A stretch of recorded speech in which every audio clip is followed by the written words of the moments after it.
గారికి అలాగే పెద్దలు గౌరవనీయులు మన మంత్రివర్యులు భరత్ గారికి అలాగే మిగిలిన ఎమ్మెల్యేలందరికీ కూడా ఇన్ఛార్జీలందరికీ కూడా అలాగే మీ ఇద్దరమే ఎమ్మెల్యేలు ఉన్నాం కాబట్టి శ్యాంబాబు గారి పేరు తప్పనిసరిగా చెప్పాలి. పెద్దలు గౌరవనీయులు శ్యాంబాబు గారికి, 2 జిల్లాల తెలుగుదేశం పార్టీ అధ్యక్షులు, ఇన్ఛార్జీలు, మిగిలిన నాయకులందరికీ, కార్యకర్తలందరికీ, జనసేన నాయకులకు, భారతీయ జనతా పార్టీ నాయకులందరికీ కూడా పేరు పేరున నా నమస్కారాలు తెలియజేస్తా. నాకు చాలా సంతోషంగా ఉంది. ఈరోజు మా ఆదోని నుంచి మళ్ళీ బిటి నాయుడు గారు ఎమ్మెల్సీగా ఎన్నిక కాబడ్డం అన్నది ఆదోని ప్రజల గర్వకారణంగా భావిస్తా ఉన్నాం. ఎందుకంటే మా నాయకుడు మా ఊరి నుంచి అంచెలంచెలుగా ఎదిగి ఎన్నోసార్లు పోటీ చేస్తూ ఎంతో మంది నాకు అనిపించేదంటే ఇంతమంది మా బిటి నాయుడిని పొగుడుతూ ఉంటే నా మనసులో తెలియని ఆనందం. అరే మా ఆయనకి ఇంత గొప్ప పేరు ఉంది, ఇంతమంది పొగుడుతా ఉన్నారు, అధిష్టానం ఇంత దగ్గరగా తీసుకుంది, చంద్రబాబు నాయుడు గారు ఇంత దగ్గరగా తీసుకుని తెలిసిన కొద్దీ కూడా నాకే కాదు మా ఆదోని ప్రజలందరికీ కూడా ఇది గర్వకారణమని, బిటి నాయుడు గారికి 2వసారి ఎమ్మెల్సీ ఇచ్చినందుకు చంద్రబాబు నాయుడు గారికి ప్రత్యేకంగా ధన్యవాదాలు తెలుపుకుంటా ఉన్నా. ఆయన రాజకీయ ప్రస్థానాన్ని గురించి అందరూ చెప్పారు. నేను గత 15-20 సంవత్సరాలుగా ఆయనతో ప్రయాణం చేస్తున్నాను. మంచి స్నేహితుడుగా ఆయన ఎంపీ ఎలక్షన్లు పోటీ చేయక ముందు గర్జనలు చేస్తున్న సందర్భంలో, పెద్ద పెద్ద మీటింగులు పెడుతున్న సందర్భంలో నేను డాక్టర్ గా ప్రాక్టీస్ చేస్తూ తిరుపతి నుంచి వచ్చేవాడిని. ఎంపీగా పోటీ చేసిన 2 సందర్భాల్లో కూడా ఆయన ప్రచారం కోసం వచ్చి 10-20 రోజులు తిరిగిపోయినాను. తర్వాత నేను రాజకీయాల్లోకి రావడం, తర్వాత నేను ఇంకో పార్టీలో ఎదుగుతుండడం, ఆయన ఒక పార్టీలో ఎదుగుతుండడం, ఒక చారిత్రాత్మక ఎన్నో విషయాల్లో మేము రాత్రులు కూర్చొని ఎన్నో విషయాలు మాట్లాడుకునేవాళ్ళం. ఈ జిల్లాలకు సంబంధించినటువంటి చర్చలు చేసేవాళ్ళం.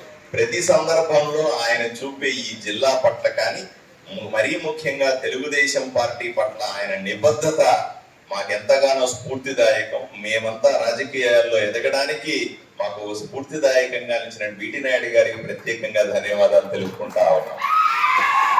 ఆయన ఇప్పటితో కాకుండా మరిన్ని పదవులను పొందాలని, ఇదే పార్టీలో మరింత ఉన్నత స్థాయికి పోవాలని, మరింత ప్రజాసేవలో మునిగి తేలాలని ఆయన్ని మనస్ఫూర్తిగా ఆ దేవుడు ఆయనకి అన్ని రకాలుగా దీవించాలని కోరుకుంటా ఉన్నాను. ఇక ముఖ్యంగా పెద్దలు ప్రభాకర్ గారు మాట్లాడుతూ సలహా కూడా ఇచ్చినారు.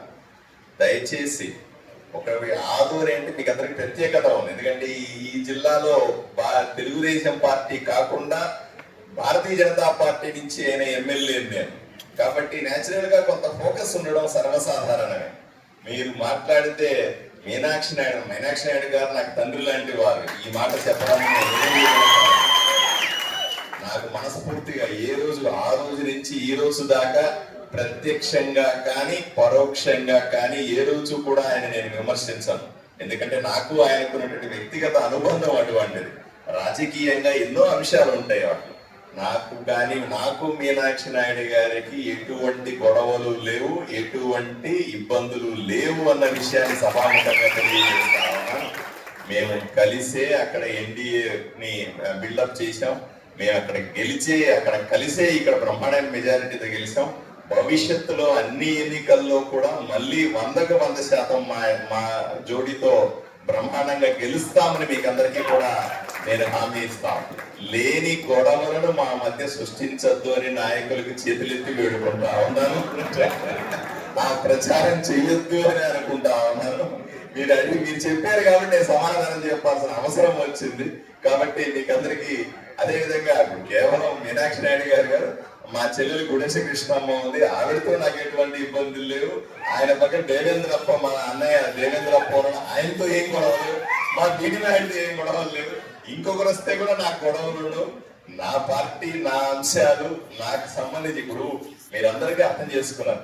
మీ పార్టీలో ఒక నియమ నిబద్ధతలతో ఉన్నటువంటి కార్యకర్త బిటి నాయుడు అంచెలంచెలుగా ఎదుగుతూ ఉన్నప్పుడు నేను కూడా నా పార్టీలో అదే రకమైన నియమ నిబద్ధతలతో ఎదగాలని కోరుకుంటానా లేదా?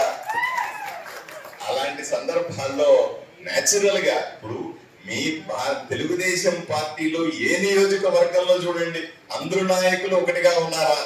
ఉండరు కదా, సాధ్యం కాదు కదా. అలా మనస్పర్ధలు రావడం, ఇబ్బందులు ఉండడం సర్వసాధారణమే, ప్రతి నియోజకవర్గంలో ఉన్నాయి. దయచేసి ఆదోనిని ప్రత్యేకంగా చూడొద్దు అని చేతులెత్తి వేడుకుంటా ఉన్నా. ఆ రకమైన పరిస్థితులు ఉండవు. రెండు పార్టీల నుంచి వచ్చిన నాయకులు అక్కడ ఉండడం, వివిధ వర్గాలు ఉండడం వల్ల వచ్చిన ఇబ్బందే తప్ప ఆ ఇబ్బందులన్నీ టీ కప్పులో తుఫాను అని ఎప్పుడో చెప్పాను నేను. వీటిలన్నింటినీ కూడా మేము ఇంట్లో కూర్చొని సర్దుకుంటాం. ఎన్డీఏ కూటమి ఒకటిగా చేయడానికి ఈ జిల్లాలో పూర్తి స్థాయి ప్రయత్నాలు చేస్తాం. ఎటువంటి ఇబ్బంది ఈ రోజు దాకా లేదు, భవిష్యత్తులో రాదు అనే విషయాన్ని మీకు హామీ ఇస్తూ ఈ అవకాశాన్ని ఇచ్చిన మీ అందరికీ కూడా ధన్యవాదాలు తెలుపుకుంటాను. నమస్కారం.